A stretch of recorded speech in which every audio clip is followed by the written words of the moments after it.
এই ফলটা আছে না, এই ফলটা হচ্ছে আপনার কাঁচা, এখনো পাকে নাই। আর এই যে এটা দেখেন, এটা আপনার পাকছে, এটা সম্পূর্ণ পেকে গেছে এবং কি তেল বাহির হয়।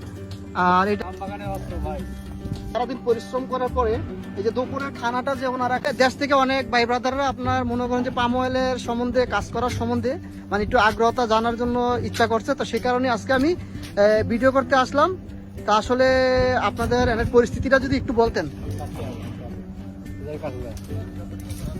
পাম বাগানের কাজ ভাই, এটা সম্পূর্ণ শেখার কিছু নাই, হাতের কাজ, যে কেউ করতে পারবে, নতুন আসলেই করতে পারবে, দুই একদিন কাজ করলেই এটা শেখা সম্ভব। এটা এমন কিছু না, ভয়েরও কিছু না। দেশে যেরকম কৃষি কাজ করে, রোদে শুকায়, বৃষ্টিতে ভেজে, সেই এরকমের কাজই, মাটির পানির কাজ, সেই আর কি। এখানে তার নতুন করে বলার কিছু নাই। এই যে এই দাও দিয়ে কি করেন ভাই? এইটা পারাং বলে মালয়েশিয়া ভাষায়। এটা দিয়ে আমরা ডাউন কাটি, জঙ্গল আছে এগুলো পরিষ্কার করি।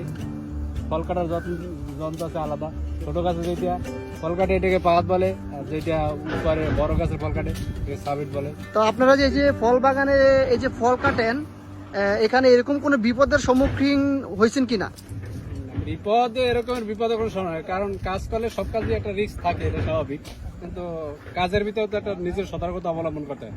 যেহেতু আমরা এই ধরনের দেশীয় অস্ত্রশস্ত্র দিয়ে কাজ করি, এদের একটু সতর্কতা অবলম্বন করতে হয়। আর পাম বাগানে এটা বেসিক কথা যে একটা সাপ থাকে, জঙ্গল তো সাপ থাকে, জঙ্গলে এটা সাপের আস্থানা, তো সাপ থাকবে, অন্য জীবজন্তু থাকে। তো নিজেকে একটু সতর্ক করে কাজ করতে হবে। এখানে সেফটি বলতে আমার সেফটি অন্য কেউ দেবে না, আমার সেফটি আমি নিজেই।